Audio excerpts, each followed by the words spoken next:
କେନ୍ଦୁଝର ଜିଲ୍ଲାରେ ମା ଘଟଗାଁ ତାରିଣୀ ପୀଠରୁ ମାତ୍ର 13 କିଲୋମିଟର ଦୂରରେ ଅବସ୍ଥିତ ଲଙ୍ଗଳକଣ୍ଟି ଗାଁ। ଏହି ଗାଁର ଇଷ୍ଟଦେବୀ ରୂପେ ପୂଜା ପାଆନ୍ତି ମା ଛତ୍ରପାଠ। ଅନ୍ୟାନ୍ୟ ଦେବାଦେବୀ ଭାବେ ଗାଁରେ ବାବା ବେଲେଶ୍ୱର ମହାଦେବ ଓ ବେଲସୁନ୍ଦରୀ ମା ମଧ୍ୟ ପୂଜା ପାଆନ୍ତି। ଗାଁଠାରୁ ଅନତି ଦୂରରେ କୁଳୁକୁଳୁ ହୋଇ ବହିଯାଉଛି ଡଙ୍ଗାଧର ନଈ। ବେଲେଶ୍ୱର ମନ୍ଦିର ପାହାଡ଼ ପାଦଦେଶରେ ରହିଥିବା ଏହି ଗ୍ରାମର ଅଧିକାଂଶ ଲୋକ ଗୋଣ୍ଡ, ଗୋପାଳ ଓ କୋଲ୍ହ ସମ୍ପ୍ରଦାୟର। ଆଜି ଆମେ ଏଭଳି ଏକ ବ୍ୟକ୍ତିତ୍ୱ ବିଷୟରେ ଆପଣଙ୍କୁ ଜଣାଇବା ପାଇଁ ଚାହୁଁଛୁ, ଯିଏକି ଲଙ୍ଗଳକଣ୍ଟି ପରି ଛୋଟିଆ ଜନଜାତି ସମ୍ପ୍ରଦାୟ ଗ୍ରାମରେ ଭୂମିଷ୍ଠ ହୋଇ ସାରା ଭାରତବର୍ଷରେ ନିଜ ଜନ୍ମମାଟିର ଟେକ ରଖିବା ସହିତ କେନ୍ଦୁଝର ଜିଲ୍ଲାର ନାମକୁ ଉଚ୍ଚା କରିଦେଇଛନ୍ତି। ମା ଘଟଗାଁ ତାରିଣୀ କୋଳରେ ଧୂଳି ବାଲିରେ ଖେଳି ବଡ଼ ହୋଇଥିବା ବର୍ତ୍ତମାନର ରାଷ୍ଟ୍ରୀୟ ଜନଜାତି ଆୟୋଗର ସଦସ୍ୟ ତଥା ପୂର୍ବତନ ସାଂସଦ ଶ୍ରୀ ଅନନ୍ତ କୁମାର ନାୟକ। ଶ୍ରୀଯୁକ୍ତ ନାୟକ 1969 ମସିହା ମେ ମାସ 1 ତାରିଖରେ କେନ୍ଦୁଝର ଜିଲ୍ଲାର ଲଙ୍ଗଳକଣ୍ଟି ଗ୍ରାମରେ ଜନ୍ମଗ୍ରହଣ କରିଥିଲେ। ତାଙ୍କ ଅନନ୍ତ ବିର୍ସା ମୁଣ୍ଡା ଓ ରାଣୀ ଦୁର୍ଗାବତୀଙ୍କୁ ହୃଦୟରୁ ଭକ୍ତି କରିବା ସହିତ ନିଜର ଆଦର୍ଶ ଭାବେ ଗ୍ରହଣ କରି ଛୋଟରୁ ବଡ଼ ହୋଇଛନ୍ତି। ଶ୍ରୀଯୁକ୍ତ ନାୟକ ନିଜର ବାଲ୍ୟ ଶିକ୍ଷା ଓ ମାଧ୍ୟମିକ ଶିକ୍ଷା ନିଜ ଗ୍ରାମ ଲଙ୍ଗଳକଣ୍ଟି ପାଖରେ ଥିବା ଢେଙ୍କିକୋଟ ପ୍ରାଥମିକ ବିଦ୍ୟାଳୟରୁ ଆରମ୍ଭ କରିଥିଲେ। ପରେ ନରଣପୁର ସରକାରୀ ଉଚ୍ଚ ବିଦ୍ୟାଳୟରେ ମାଧ୍ୟମିକ ଶିକ୍ଷା ଶେଷ କରିଥିଲେ। ଏହାପରେ କେନ୍ଦୁଝର ସହରରେ ଅବସ୍ଥିତ ଡିଡି କଲେଜରେ ବିଜ୍ଞାନ ବିଭାଗରେ ନାମ ଲେଖାଇଥିଲେ। ଭଲ ପାଠ ପଢ଼ୁଥିଲେ ଓ ବୈଷୟିକ କଳା ପ୍ରତି ରୁଚିରେ ଥିବା ହେତୁ କଟକ ସ୍ଥିତ ବୋଷ ଇଞ୍ଜିନିୟରିଂ ସ୍କୁଲରେ ମେକାନିକାଲ ବିଭାଗରେ ଡିପ୍ଲୋମା ପଢ଼ିବାର ସୁଯୋଗ ମଧ୍ୟ ମିଳିଥିଲା। ଘରର ଆର୍ଥିକ ପରିସ୍ଥିତି ଏତେଟା ସ୍ୱଚ୍ଛଳ ନଥିଲେ ମଧ୍ୟ ଶ୍ରୀଯୁକ୍ତ ନାୟକଙ୍କ ପାଠପଢ଼ା ପ୍ରତି ଆଗ୍ରହ ଦେଖି ପିତା ପାଣୁ ନାୟକ ନିଜ ପିଲାର ଉଜ୍ଜଳ ଭବିଷ୍ୟତ ଆଶାରେ ଢେଙ୍କିକୋଟ ବ୍ୟାଙ୍କରୁ ଶିକ୍ଷା ଋଣ ନେଇ ପାଠ ପଢ଼ାଇଥିଲେ। ସେ ଯାହା ବି ହେଉନା କାହିଁକି 1992 ମସିହା ବେଳକୁ ଶ୍ରୀଯୁକ୍ତ ନାୟକ କଟକ ସ୍ଥିତ ବୋଷ ଭଳି ଏକ ପ୍ରତିଷ୍ଠିତ ଶିକ୍ଷାନୁଷ୍ଠାନରୁ ନିଜର ଡିପ୍ଲୋମା ଶିକ୍ଷାଗତ ପ୍ରମାଣପତ୍ର ପ୍ରାପ୍ତ କରିସାରିଥିଲେ। ବୋଷ ଇଞ୍ଜିନିୟରିଂ କଲେଜରେ ପଢ଼ୁଥିବା ସମୟରେ ରାଷ୍ଟ୍ରୀୟ ସ୍ୱୟଂସେବକ ସଂଘର ସମ୍ପର୍କରେ ଆସିଥିଲେ। ରାଷ୍ଟ୍ରୀୟ ସ୍ୱୟଂସେବକ ସଂଘର ଶାଖାକୁ ମଧ୍ୟ ଆସିଥିଲେ। ସଂଘ ପ୍ରତି ନିଜର ନିଷ୍ଠା ପାଇଁ ପରବର୍ତ୍ତୀ ସମୟରେ ସେ ସାହରପଡ଼ା ବ୍ଲକରେ 1 ବର୍ଷ ପାଇଁ ବିସ୍ତାରକ ଦାୟିତ୍ୱ ନିର୍ବାହ କରିଥିଲେ। ଶ୍ରୀଯୁକ୍ତ ନାୟକ ସମୟ ବିତିବା ସହ ସଂଘ ସହିତ ଅଧିକ ଜଡ଼ିତ ହୋଇ ଚାଲିଥିଲେ।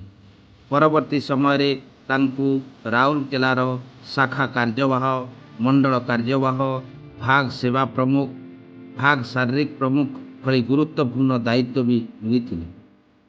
1999 ମସିହାରେ ଶ୍ରୀଯୁକ୍ତ ନାୟକ ସଂଘରୁ ଅନୁମତି ନେଇ ନିର୍ବାଚନ ଲଢ଼ିଥିଲେ।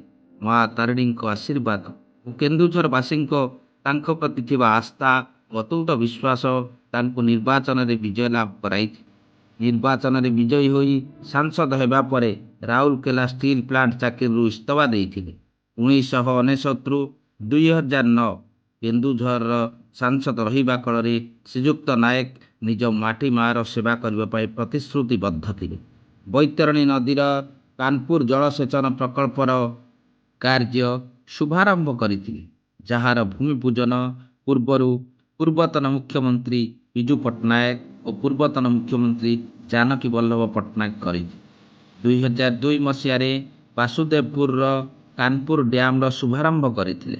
2003 ମସିହାରେ କେନ୍ଦୁଝରବାସୀଙ୍କୁ ଟେଲିଫୋନ ସେବା ଯୋଗାଇବା ପାଇଁ କେନ୍ଦୁଝର ଜିଲ୍ଲାକୁ ଟେଲିକମ ଜିଲ୍ଲା ଘୋଷଣା କରିବାରେ ତାଙ୍କ ଭୂମିକା ଥିଲା ଅତ୍ୟନ୍ତ ଗୁରୁତ୍ୱପୂର୍ଣ୍ଣ। 2003 ମସିହାରେ ନିଜ ପ୍ରଚେଷ୍ଟାରେ କେନ୍ଦୁଝରରେ ଏକ କେନ୍ଦ୍ରୀୟ ବିଦ୍ୟାଳୟ ଖୋଲିଛନ୍ତି। ସେହି 2003 ମସିହାରେ କେନ୍ଦୁଝରରେ 4 ଲେନ୍ ବିଶିଷ୍ଟ ଜାତୀୟ ରାଜପଥର କାର୍ଯ୍ୟ ଆରମ୍ଭ କରାଇଥିଲେ। 2007-2008 ମସିହାରେ ଶ୍ରୀ ଜଗନ୍ନାଥ ଧାମ ପୁରୀରୁ ମା ଘଟଗାଁ ପୀଠ କେନ୍ଦୁଝରକୁ ରେଳ ସଂଯୋଗୀକରଣ କରିବାର ବ୍ୟବସ୍ଥା କରାଇଥିଲେ। ତାଳଚେରରୁ ବିମଳାଗଡ଼କୁ ରେଳ ଚଳାଚଳ ପାଇଁ ପ୍ରୟାସ ଆରମ୍ଭ କରିଥିଲେ। ଅବସରପ୍ରାପ୍ତ କର୍ମଚାରୀମାନଙ୍କ ଇପିଏଫ୍ ଟଙ୍କା ଉଠାଣ ପାଇଁ ସମସ୍ୟା ଦେଖି ଇପିଏଫ୍ ଅଫିସର ଶାଖା ରାଉରକେଲାରୁ କେନ୍ଦୁଝରକୁ ସ୍ଥାନାନ୍ତରିତ କରିବାରେ ମୁଖ୍ୟ ଭୂମିକା ଗ୍ରହଣ କରିଥିଲେ। ସେହି ସମୟରେ ସୁନ୍ଦରଗଡ଼ର ସାଂସଦ ତଥା କେନ୍ଦ୍ରମନ୍ତ୍ରୀ ଥିଲେ ଜୁଏଲ ଓରାମ ଅନନ୍ତ ତାଙ୍କ ସହଯୋଗ ନେଇ କେନ୍ଦୁଝର ଜିଲ୍ଲାରେ ଏକ ଏକଲବ୍ୟ ଆଦର୍ଶ ବିଦ୍ୟାଳୟ ପ୍ରତିଷ୍ଠା କରାଇଛନ୍ତି। ଚମ୍ପୁଆ ହସ୍ପିଟାଲରେ ରକ୍ତ ଅଭାବ ପାଇଁ ଅନେକ ଲୋକ ମୃତ୍ୟୁ ମୁଖରେ ସମ୍ମୁଖୀନ ହେଉଥିବା ବେଳେ ଚମ୍ପୁଆ ହସ୍ପିଟାଲରେ ବ୍ଲଡ ବ୍ୟାଙ୍କ ପ୍ରତିଷ୍ଠା କରିବା ପାଇଁ ଦୃଢ଼ ନିଷ୍ଠାର ସହ ପଦକ୍ଷେପ ନେଇଥିଲେ। କେନ୍ଦୁଝରବାସୀ ଅଗ୍ରିମ ଟ୍ରେନ୍ ଟିକେଟ୍ ସଂରକ୍ଷଣ ପାଇଁ ଯାଜପୁର ରୋଡ୍ ଷ୍ଟେସନକୁ ଯାଉଥିଲେ। ଶ୍ରୀଯୁକ୍ତ ନାୟକଙ୍କ ପ୍ରଚେଷ୍ଟାରେ କେନ୍ଦୁଝରଠାରେ ଅଗ୍ରିମ ଟ୍ରେନ୍ ଟିକେଟ୍ ସଂରକ୍ଷଣ କେନ୍ଦ୍ର ପ୍ରତିଷ୍ଠା କରାଯାଇଛି। କରଞ୍ଜିଆଠାରେ DO ଜଳସେଚନ ପ୍ରକଳ୍ପର ପୁନରୁଦ୍ଧାର କରିଥିଲେ। ଆନନ୍ଦପୁରଠାରେ ବ୍ୟାରେଜ ନିର୍ମାଣ କରାଇବାରେ ତାଙ୍କର ପ୍ରମୁଖ ଭୂମିକା ଥିଲା। ନିଜର MP ଲ୍ୟାଡ୍ରୁ ତେଲକୋଇଠାରେ ଏକ ଇଲେକ୍ଟ୍ରିକ୍ ସବଷ୍ଟେସନ ନିର୍ମାଣ କରାଇବାରେ ସହଯୋଗ କରିଥିଲେ। କେନ୍ଦୁଝର ଜିଲ୍ଲାର ଇଲେକ୍ଟ୍ରିକ୍ ସୁବିଧା ପାଇଁ ନରଣପୁର ସହିତ ଜିଲ୍ଲାର ଅନ୍ୟ 4ଟି ଗ୍ରିଡ୍ କରାଇବାରେ ମୁଖ୍ୟ ଭୂମିକା ଗ୍ରହଣ କରିଥିଲେ। କେନ୍ଦୁଝର ସବଷ୍ଟେସନ ଅନ୍ତର୍ଗତ ପାଟଣା, ହରିଚନ୍ଦନପୁର, ଘଟଗାଁରେ ନୂଆ ଓ ପଳାଶପଙ୍ଗ ଯୋଡ଼ାର ଉନ୍ନତିକରଣ ତଥା 24 ଘଣ୍ଟିଆ ବିଦ୍ୟୁତ ସେବା ଯୋଗାଇ ଦେବା ପାଇଁ ରେଳ ବିଭାଗର ବିଦ୍ୟୁତ ଷ୍ଟେସନ ସହ ଘଟଗାଁ ବ୍ଲକ ସବଷ୍ଟେସନକୁ ଯୋଡ଼ିବାର ବ୍ୟବସ୍ଥା କରାଇଥିଲେ। କେନ୍ଦୁଝର ସହରରେ ଅବସ୍ଥିତ DD ମହାବିଦ୍ୟାଳୟକୁ ସ୍ୱୟଂଶାସିତ ମହାବିଦ୍ୟାଳୟରେ ପରିଣତ କରିବାରେ ଶ୍ରୀଯୁକ୍ତ ନାୟକଙ୍କ ମୁଖ୍ୟ ଭୂମିକା ରହିଛି। କେନ୍ଦୁଝର ଜିଲ୍ଲାରେ ବୈଷୟିକ ଶିକ୍ଷାନୁଷ୍ଠାନ ପ୍ରତିଷ୍ଠା କରିବା ଭଳି ଅନେକ ପ୍ରଶଂସନୀୟ କାର୍ଯ୍ୟ ନିଜ ସାଂସଦ ଥିବା ସମୟରେ କରିଛନ୍ତି ଶ୍ରୀଯୁକ୍ତ ନାୟକ।